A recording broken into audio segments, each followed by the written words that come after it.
Hey everyone, and welcome to Almost Cancelled. I'm Peter, that is Connor, and we are going to talk about The Spy, Episode 1. It's called The Immigrant. This is a new mini-series from Netflix. It's in there's a couple of countries that are co-producing this for their own networks. I think in France especially, but it's Netflix pretty much everywhere else. Sacha Baron Cohen's in this. He's playing this character, Eli Cohen, no relation, but he is... it's based in the on a real story that happened in the early '60s about a spy going to Syria. So that is what this is. It's a 6-episode miniseries, so it's one and done, and that's what it is. And this first episode, usually with first episodes, I'll say we'll start spoiler free and we'll give you a warning about spoilers. I feel like with this, there's going to be very few spoilers to actually talk about. It'll almost entirely be spoiler free because this first episode is really just the setup. There is nothing in this that you wouldn't know if you hadn't watched the trailer. Yeah, because this episode is purely the recruitment and training for being a spy. That's all it is. There's very little... I guess the bookend scenes are maybe the only thing that are kind of spoilery. Sure, maybe. Yeah, I mean, even those, I don't know how spoilery I would consider them. I mean, yeah, it's literally the first scene, but I mean, I feel like... it's the only thing I can think of in the episode that's really like, oh, this is where it's, going to go and it's ramping up tension because of it. Sure, as opposed to everything else, which is just the training to be a spy, which is the premise of the show. We know he does this. We know that he's going to be a spy. Yeah, that's the point. So, I mean, that's basically, I'll leave it there until maybe the end when we talk about anything, a few things that are more specific for spoilers, but spoiler free for the most part. So, did you like this first episode, Connor? I thought it was not bad. I think that it's strangely paced, given that it's okay. This is a 6-episode thing, and we spend the entire first episode dedicated to just recruitment and becoming a spy. Like, at the end of this, he's only just like, okay, I'm a spy now. It's unusual choice, but I think there's some good direction in there. This isn't for me. I'm shocked. I'm not mad at it, but this, I'm not a big spy guy in general, and you're honestly quite lucky I didn't fall asleep during this, because this is exactly the sort of stuff like very traditional spy, like Little Drummer Girl, Tinker Tailor Soldier Spy. All of these things are just insomnia medication for me, and I had to try really hard to stay focused on what was happening and stay awake as I was watching this. It's just not my thing. It's very stylized. As I was watching it. Yeah, it's very stylized. I can't, necessarily fault it and say there's no... I mean, I do think this first episode doesn't really have a whole lot of a hook, because it is just the training, and there's no real twist to his training, or... there's not even a dilemma for him, because obviously a big part of this is that he's married and his wife's kind of one of the main characters, and there's the idea of him having to choose to go away for years for the spy job, leaving his wife for all that time. It's presented as something that's, yeah, it was a concern, but it's never really actually treated with any kind of drama in the show. There's one scene, and it doesn't feel like it's a big deal for him to choose. It never feels like. I think just based on the trailer, that this is something that there's more of later in the season. Sure, but I'm saying that if you're devoting an entire episode to this part of the story, it's weird to me that there's no drama in the choice to do it. No, I agree. I think the point in the scene, it's he's being asked these hypothetically, should you be asked to do this, would you be willing to do it? And it's kind of just to show, okay, for the country. It is always in service of your country. And I think it's supposed to just show that he's quite dedicated to his country, and the ideals more than he is to his wife, perhaps. Yeah, one scene would have done that. Yeah. One scene, not the whole episode. That one scene where he's asked those questions would have been enough, but we spend a lot of the episode with it. Even the training, it's not like he's really bad at it at first, and he has to really struggle to overcome and get better. He's just okay. He just naturally is very good at it. He does there's a montage, and by the end of the montage, he's the best at everything. Pretty much. Pretty much, yeah. There's very little interesting things that happen in this episode. I was kind of painfully bored, if I'm being honest. I wasn't, because I'm more into this traditional spy stuff. However, I'm just going to talk about something from the trailer. Sure. Because I think that's fair game. there is a bit, the trailer very much presents it as he gets lost in the secret identity. That's the problem. That's the hook of the show, is that he becomes this other person so much that when he comes home, he's not sure which one he is anymore, and he doesn't know, which is the fake, the fake story and which is reality, and he kind of gets lost in that. There's nothing there by the end of this first episode that even suggests it's going down that path. No. So maybe it's a fault in the sense that it doesn't actually, I always talk about how the opening of a movie, say, and this is kind of the same thing for a TV show. Although, of course, TV shows, I would argue, it's more just for the season than it is for the whole show, because obviously you don't know how long your show's going to run. But the idea that the opening scene in a movie should be kind of like almost presenting the thesis of what the movie is, right? Sure, yeah. Like, you just present the simple idea that the movie's going to explore in the opening scene, more or less, even if it's a subtle thing. This is the one that comes to mind because we just did this in the Ace recently. But Close Encounters of the Third Kind, the first scene of that movie is literally two people who can't speak to each other because they speak different languages, right? So the opening scene presents this is about communication. It's not in your face. It's not, oh, we're talking about aliens, but it's just like, hey, just in a simple enough way, this movie's about communication and overcoming that. Whereas this episode, for me, and again, first episodes of TV shows typically will present the simple idea, like, and you're going to hate this, but the opening scene of the hit television show Buffy the Vampire Slayer, for example, it takes the idea of, you think the little blonde girl's in trouble and the guy's the dangerous thing, but by the end of the scene, the girl's the dangerous thing. She's much stronger and kills the guy, and it's like, okay, that's what this show is. It's it's subverting those traditional tropes and expectations. But I think there's an extra layer when it comes to TV shows. Sure. As opposed to movies, in that you have to still have something in that first scene, like you're talking about with Buffy. That's a perfectly good example. But you also have, and that's your premise of your show. But you have to have something at the end of the first episode, something that you didn't know going in, usually. That's like why you're sticking around, usually. And that's typically what makes the best first episodes, is things that have that sort of moment at the end. Yeah, and to be fair, if I'm using Buffy as an example, it doesn't really have that at the end per se, because it's just kind of setting up a Freak of the Week show. Yeah. And it's true to say that Buffy's first episode is not a standout first episode amongst first episodes. The show becomes it's amazing, fine. It's not a bad first episode. It's not terrible, but it's not amongst the best. No, the example I always use for this is the ending of episode 1 of The Shield, which you've not seen, but like the end of that first episode is like, wait, what? What's happening? That's fair enough. I've not seen it, but I'm perfectly willing to take your word for it. Yeah.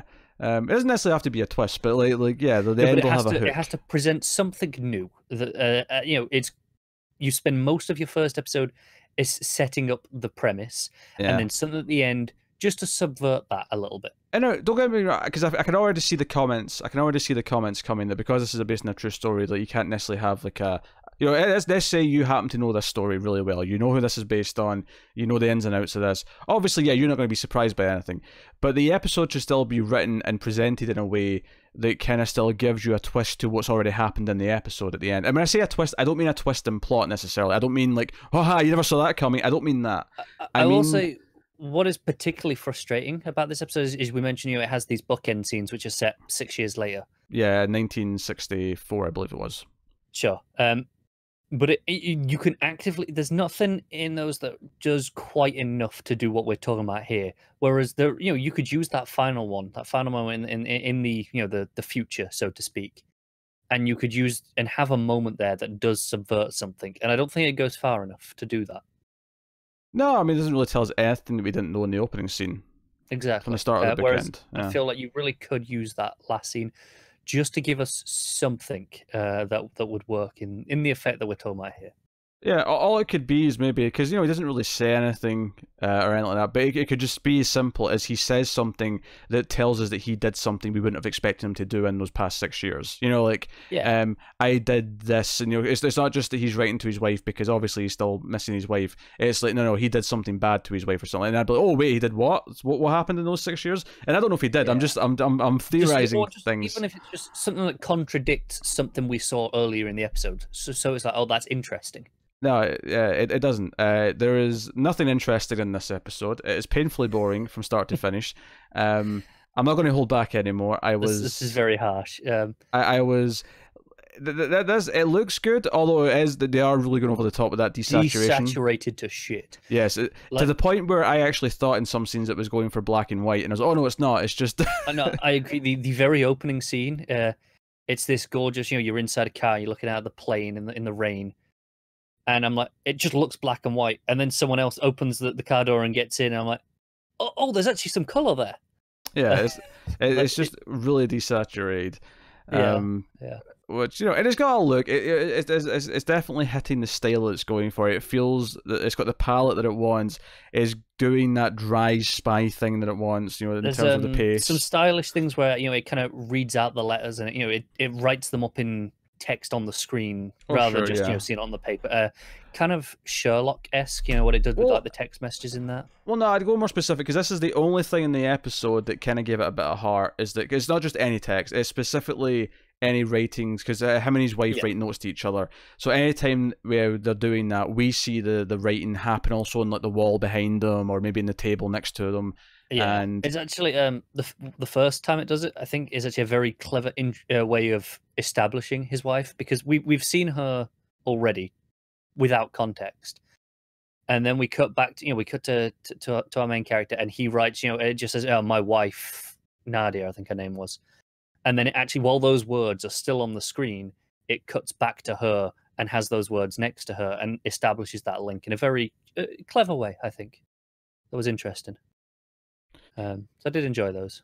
Yeah, I thought it was a nice stylistic touch. It's kind of where, I obviously the acting's fine. I suppose I should, Yeah, because obviously he's actually doing a serious role here. It's not jokey Sacha Baron Cohen. It's not. Although once he had the mustache, I was hoping Borat would just appear at any point. I was praying for Borat. No, it's unfair on him that there is just an expectation when you see him in that mustache, right? Kazakhstan, glorious nation. Exactly. I'm waiting for it. I'm waiting for it at any point. And I think part of it's because it's him, obviously, but part of it's also just because I wasn't enjoying what the show is. I was just break character and do Borat, please, because at least I'll be amused by that. No, but even me, who was enjoying this more than you, it was still feeling that weird. Every so often, he just it's him. He's about to do Borat, and then okay, I'm back into it now. He's doing a character. He's doing an actual thing. You get Noah Emmerich as well, who a lot of people know from The Americans. He's been in small parts in movies here or there. He's the guy who trains him. Again, he's fine too. Like there's a lot of fine actors putting in fine little performances, but it felt very. It's funny because they spend a lot of time with him and his wife, but somehow, because one of my problems with spy stuff, especially this really dry spy stuff, is that it feels so impersonal. It's almost the same thing that I don't like about war movies, and I just don't attach to anyone. And while it does technically spend a decent amount of time with him and his wife, and this is why I'm saying the letter stuff was actually kind of the closest I came to actually finding something touching, is because despite the fact that it spends technically a lot of time with him and his wife talking about various things, I never really felt it. Like I never really got to the point where I was really invested in it. Because even though it spends some time introducing their relationship and they go to this party and sort of establishes who they are compared to their peers and these different things, ultimately once it got to the actual spy stuff, it was like, okay, just that's almost shoved to the side, and it's just dry spy. We were talking about borders and attacks and we're doing the okay. There's two guys following you through the marketplace. You have to spot them. Training. Very traditional stuff. Yeah. So I don't want to be too harsh because ultimately, as well, I do think I've made some valid criticisms, sort of from an objective point of view. Oh, definitely, yeah. Ultimately, I do think this is just not my thing. It's funny that last week Netflix gave us Dark Crystal, a fantasy thing, which fantasy and spy stuff. They're kind of your two big no-nos, aren't they? Yeah, maybe not quite as much as musicals, because at least there's some exceptions to those genres, whereas musicals, it's like, nah. Yeah, okay. That's the worst of the worst, but just not for me. I think that for people who are into, Tinker Tailor Soldier Spy, that sort of spy stuff, I think this is pretty good for those people. Yeah, just to put it in perspective, Tinker Tailor Soldier Spy, I fell asleep in the theater watching that twice. I love that movie. And I don't mean that I went to see it twice and fell asleep both times. I mean I fell asleep twice in the same viewing, which is the only time I've ever done that. I've fallen asleep in a movie before, but in the theater, but never twice in the same one. No, I really love that movie. And you know, I like this first episode. I think it's got a lot of promise. I think it's got style and direction. Mm-hmm. Like I said, I think it's lacking something at the end. Just lacking some direction in terms of narratively where it's going. But there's potential. I think people who like that sort of spy stuff will probably quite enjoy this over the 6 episodes. Yeah. Maybe this is the weakest episode. For me though, it's just a case of you'd have to pay me a lot of money to watch episode 2 of this because, like even going into this, there was it's called The Spy. There's a reasonable chance Pete's not going to like this. Yes. But you never know. It could subvert. It could do something. So you know, who knows? But it is ultra traditional so far. Yeah, it's everything I don't like about spy stuff. Everything I don't like about spy dramas is what this is. So, and you know, people who saw a review of it, the Little Drummer Girl from last year, will know how I feel about these kind of things. And again, that's something with a good cast. And Tinker Tailor Soldier Spy has a phenomenal cast from top to bottom, and yet I was painfully bored throughout the whole thing. And Little Drummer Girl has a director you love as well. So does Tinker Tailor Soldier Spy. That's a Let the Right One In director. Yeah. But I didn't know if you like more of their stuff or if it was just the one. Well, just the one. That's only 2 I've seen though, I think. Okay. To be fair. But yeah, Chanwick Park, who did Little Drummer Girl, did Old Boy and did Thirst and did Stoker and a bunch of stuff that I really like. Yeah. And even he couldn't save that for you. No, he couldn't. To the point where I was wondering why they even got him, unless he just wanted to do something with this for a change. But I think it was probably more likely he just wanted to do it for a change. Yeah. But it didn't feel like a lot of his stuff did. No, I didn't even feel remotely like it because I was excited just because it was him. I didn't care what the topic or subject was. And then you saw it as like, I care what the subject is. Yes. Well, it's not the subject that's the problem. It's not the subject. It's how traditionally the subject is chosen to be portrayed that is the problem. I don't have a problem in theory with what spy stuff is. It's how it's portrayed. It's how it's executed. It's funny because you're not a huge fan of this style of spy stuff, but also the James Bond style of spies. You're not a huge fan of that either, are you? Nah, too suave and cheesy. The only spy stuff, obviously I like some Hitchcock stuff. Charade's a very good movie, if that counts. I like the Bourne movies. Well, the first 3. There's only 3 Bourne movies. Everyone knows that. I can enjoy them, but yeah, not a lot of spy stuff that I like. It's just not my genre. It really isn't.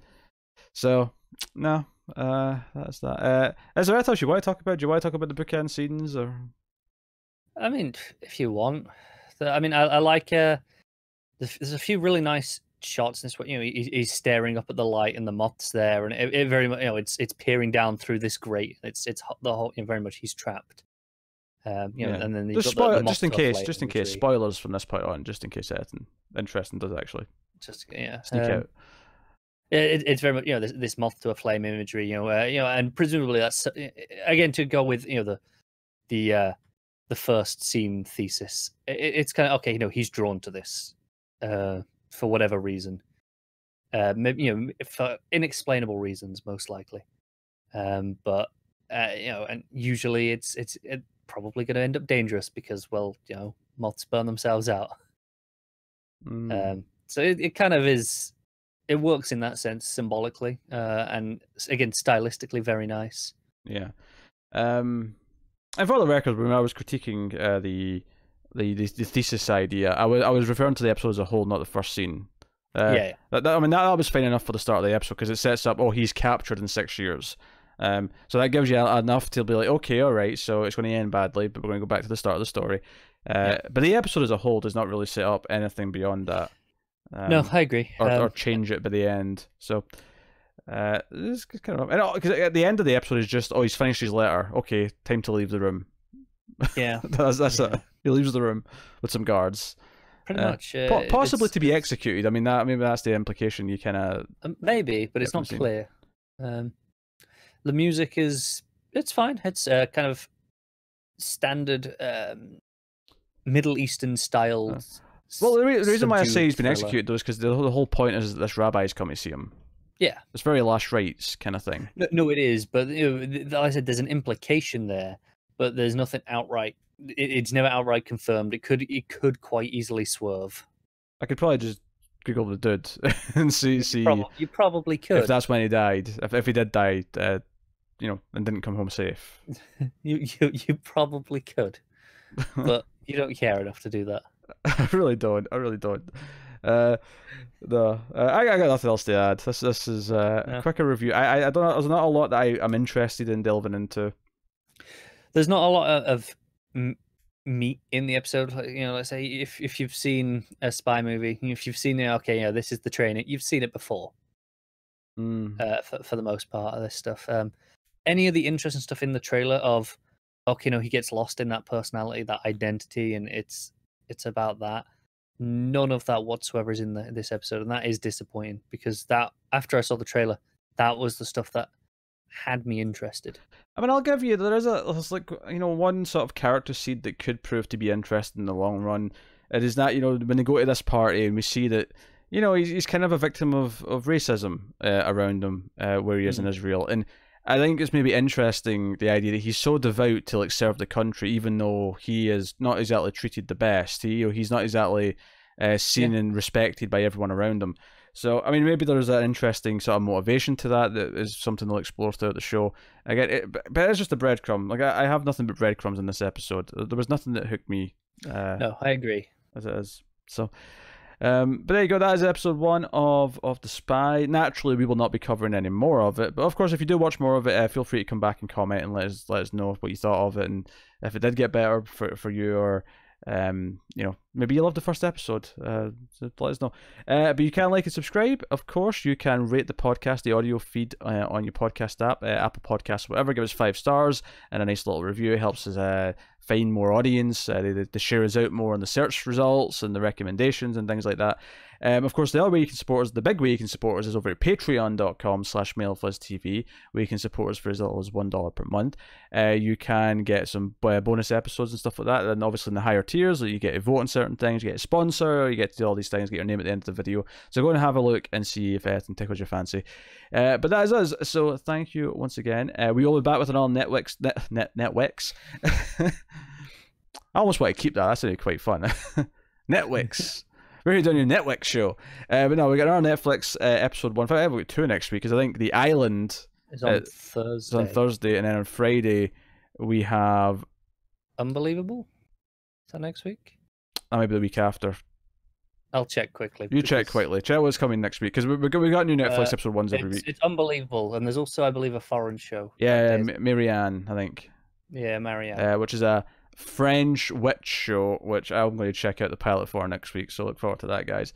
But that is that has been The Spy. So thank you once again for watching or listening. Much appreciated. Keep watching TV, guys. Have you got any vanilla?